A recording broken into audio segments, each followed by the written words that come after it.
राज राज माफ कर आम्हाच नाही, पायरी सोडून वागलो आम्ही, जे बोलायला नग ते बी बोललो। राज रागावला नाहीसा ना आमच्यावर? उठा। नेतोजीराव, अहो तुमच्यावर कशासाठी रागवावं? तुम्ही आम्ही सांगितल्यावर हुकूम वागलात, आम्ही जे बोलायला सांगितलं होतं तेच बोलला, मग रागवायचं का आणि कशासाठी? मिर्झा आणि मुघलांना जो संदेश पोचवायचा होता तो एव्हाना उग्रसेनाकडून पोचला असेल, पण नेतोजीराव फार फार मोठं धाडस करत आहात तुम्ही। अहो राज, आम्ही तुमचं शिलेदार आहे, पाठीवर ढाल नव मरणच घेऊन फिरतो या।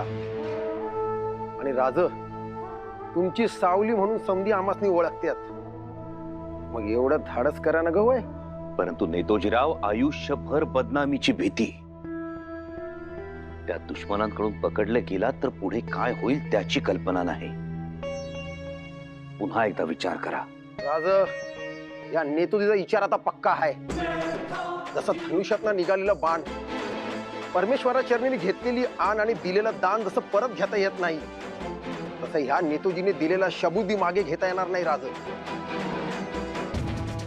नेतोजीराव, तुमच्या निष्ठेला तोड नाही, केवळ आमच्या शब्दाखातर भरल्या संसारावर निखारा ठेवायला निघालात तुम्ही। नेतोजीराव म्हणजे शिवधनुष्याचा टणत्कार। नेतोजीराव, तुमच्या या त्यागाला, धैर्याला महाराष्ट्र कदापि विसरणार नाही, परंतु स्वतः जपा, सुरक्षित राहा। राज, तुमच्या परीस काय बी करता आलं नाही, स्वराज्यासाठी लई वेळा जीव तुम्ही धोक्यात घातलात, पण आता ह्यो नेतोजी मागे हटणार नाही। तुमच्या पायी आणि या स्वराज्या पायी या नेतोजी सारखं 10 नेतोजी कुर्बान। नेतोजीराव,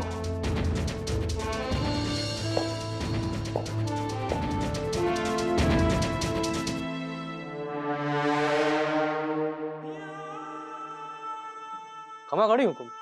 घने खम्मा उग्रसेन जी, सुबह सुबह क्या बात है? हुकुम, वो शिवाजी राजा का सिपह सलार नेतोजी पालकर अली आदिल खान से जा मिला। ये बात कर रहे हैं उग्रसेन जी? ऐसा ना हो सके,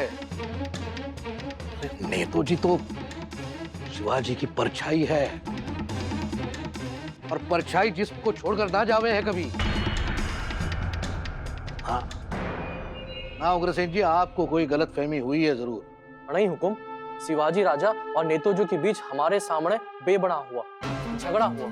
नेतोजी पढ़ाला किले में देरी से पहुंचे, इसलिए शिवाजी राजा की हार हुई, ऐसा उनका मानना था। इसी बात पर उनकी तू मैं हुई, बेबना हुआ, और नेतोजी आग बबूले अपने गुस्से से निकल गए। उग्रसेन जी, शिवाजी राजा जैसा सूझबूझ वाला, संयम रखने वाला राजा अपने सबसे भरोसेमंद और जाबाज सिपाही सालार को यूं फौज से निकाल देता है? ना उग्रसेन जी ना, इस बात पर हमें कोई भरोसा ना हुए। हुकुम, आप कह रहे हैं राजा जी संयमी हैं, सूझबूझ वाले, लेकिन हमने देखा है राजा जी उतने संयमी नहीं बल्कि गुस्सैल है। हमने उनसे कहा भी था, गुस्सा लोगों को नादानी में गलत फैसले लेने को उकसाता है, लेकिन उन्होंने हमारी बात भी नहीं सुनी। चलो हमने मान लिया कि नेतोजी पालकर और शिवाजी राजा के बीच मनमुटाव हुआ, गुस्सा होके वो चले गए, लेकिन वो हमारे पास आ सकते थे। शिवाजी का झंडा छोड़कर वो मुगली सल्तनत का परचम अपने हाथ में थाम सकते थे, लेकिन उन्होंने ऐसा ना किया। वो आदिल खान से जाकर मिले। क्यों? कैसे? उग्रसेन जी, इस बात का कोई जवाब है आपके पास?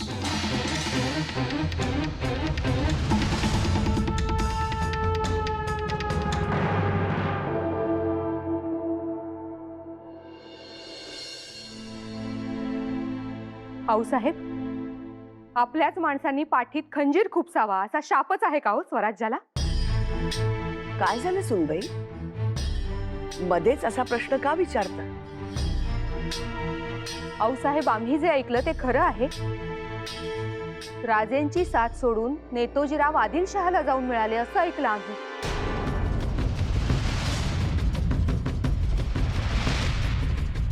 दुर्दैवानं हे खरं आहे. पन्हाळ्याचा पराभव झाला तेव्हा राजेने चिडून खरबरीत शब्दात त्यांची कानउघडणी केली. याचा राग येऊन नेतोजीराव आदिलशाहीस जाऊन मिळाले. आऊसाहेब, अहो काय म्हणावं या वागण्याला?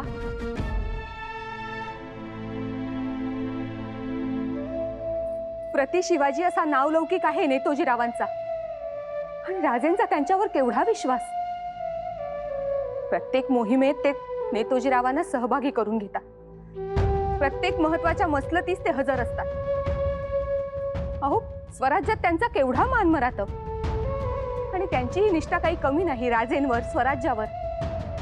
मग असे असता नेमकं संकटाच्या वेळी साथ सोडून जाणं या वागण्याला काय म्हणावं?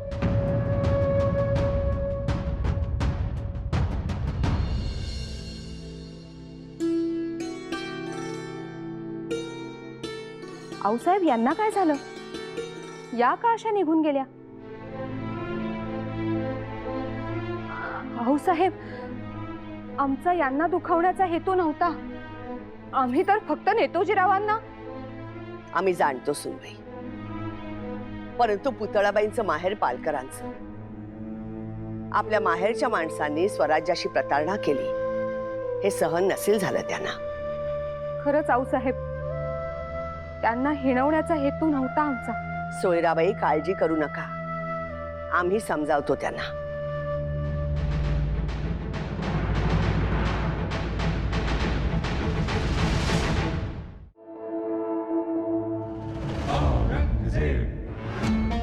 वजीर आजम, क्या वो नेतोजी सिवा का इतना जाबाज और इतना बड़ा सिपह सालार है?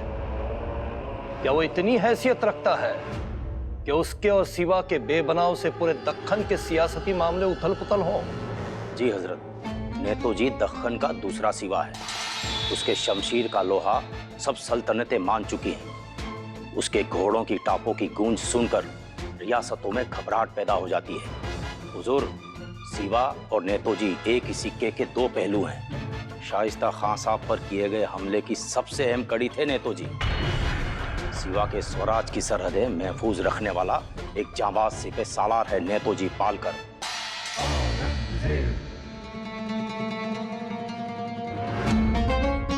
बहुत खूब। शमशीर का ऐसा सिकंदर, ऐसा जाबाज सूरमा, इतना बड़ा जंग बहादुर सिपह सालार अगर अपने मालिक को, अपनी रियासत को ठुकरा के चला जाता है तो उसकी दो वजह हो सकती है। एक, या तो उसे अपने आका पर, अपने मालिक पर, उसकी फौज पर भरोसा नहीं रहा, या दूसरी वजह, बहुत बड़ी साजिश को अंजाम देने की कोशिश हो रही है। हजरत, आपकी क्या सोच है? अब क्या करेगा वो सिवा? अगर सिवा जद्दोजहद करके नेतोजी को वापस लाने की कोशिश करता है तो पहली वजह, यानी मालिक से, फौज से बेबनाव, और अगर सिवा ऐसा नहीं करता तो ये मिर्जा राजे के लिए बहुत बड़ा खतरा साबित हो सकता है।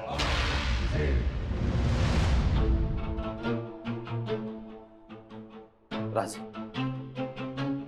मोरोपंत, एवढ्या तातडीनं विशाळगडी येणं केलं, कोण बात? राजे बहिर्जींच्या हेरांकडून खबर मिळाली. आपल्यात आणि सरलष्कर नेतोजीरावांमध्ये बेबनाव झाला. झगडा शिगेस पोचला आणि सरलष्कर आपल्यावर खफा होऊन स्वराज्य सोडून निघून गेले. राजे, या विषयाचं गांभीर्य ओळखून आम्ही विशाळगडी येणं केलं. नेतोजीराव पालकर, मोरोपंत काय समजतात काय ते स्वतःला? एवढी मुजोरी? एकदा नाही दोनदा दगा झाला आम्हाला नेतोजीरावांमुळे.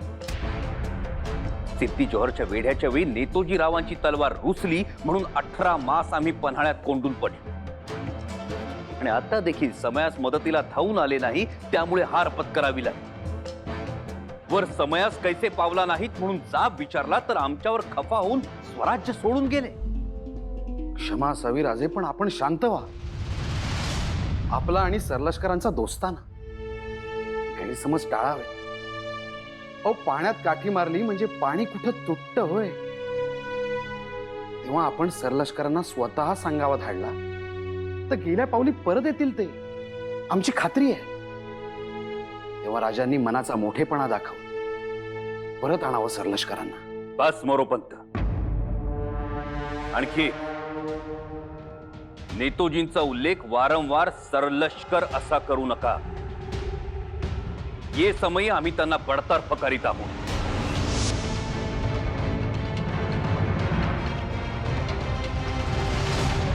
राजे, अहो आमचं म्हणणं तरी ऐकून घ्या. आमची अर्जी उदास करू नये. नाही मोरोपंत, ते होणे नाही. नेतोजींना आता स्वराज्यात जागा नाही. तलवार गाजवण्याची एवढी खुमखुमी आहे ना त्यांना, तर भागवून घ्या म्हणावं हौस. आणि ध्यानात ठेवा, उद्या नेतोजी आमच्या विरोधात जरी उभे ठाकले तरी ना आम्ही विचलित होऊ ना आमची समशीर.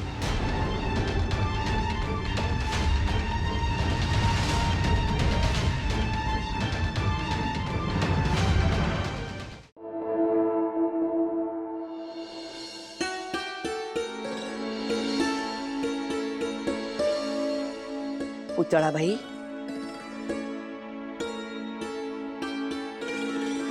आमच्या सुनबाईंच्या आणि शिवाजी राजेंच्या पत्नींच्या डोळ्यात अश्रू शोभत नाहीत.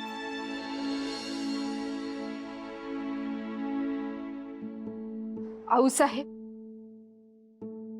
जे घडलं ते आम्हाला सहनच नाही होते हो. आमच्या मनावर मनांचं ओझं झालंय. रडू नका सुनबाई. राजकारण आपल्या आकलनाच्या पलीकडचं आहे. घडणारी, दिसणारी, कानावर पडणारी हरेक घटना ही सत्य आहे, असं राजकारणात घडत नाही. पण आऊसाहेब, नेतोजी काकांसारख्या मातब्बर निष्ठावंतांकडनं आणि पर्यायाने आमच्या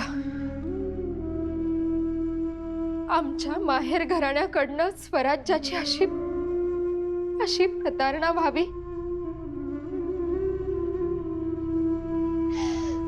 आम्हाला माफ करा आऊसाहेब.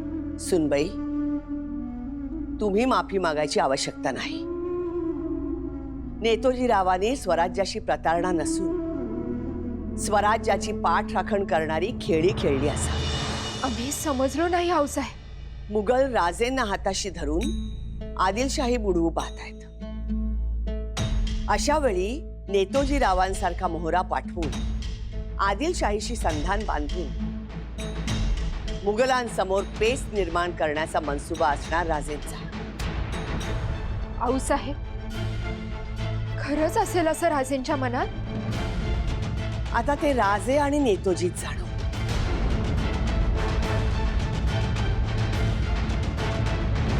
अब हमें शिवाजी पर और इतबार नहीं रखना चाहिए. हमें तो लागे है नेतोजी खुद आदिलशाही में नहीं गयो, उसे भेजो गयो है. दुरुस्त फरमा रहे हैं आप उग्रसेन जी.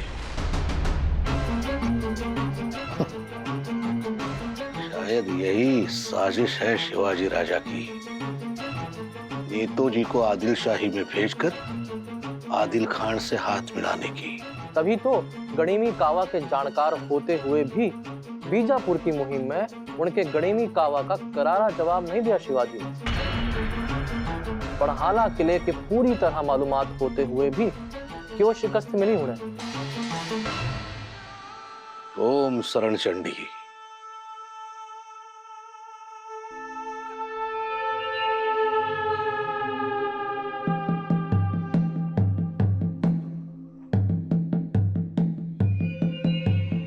गलती हो गई।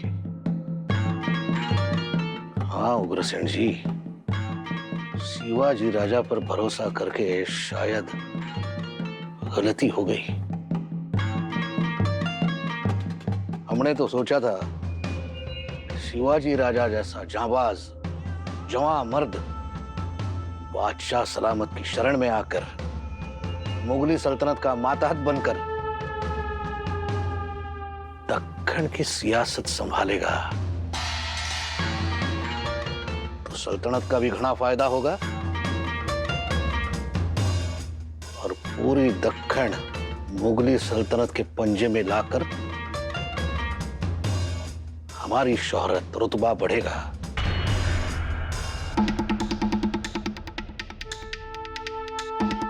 गलती हो गई। अब हम क्या करें हुकुम?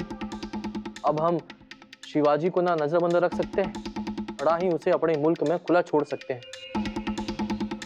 इस समस्या का समाधान करने का कुछ तो तरीका होगा हुकुम।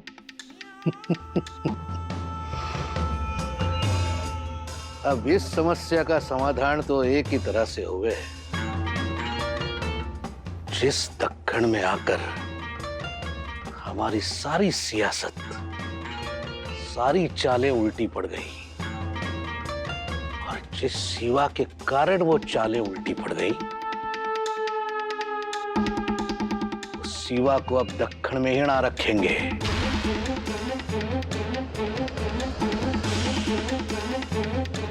अब उसे भेज देंगे आगरा, बादशाह सलामत के चरणों पर।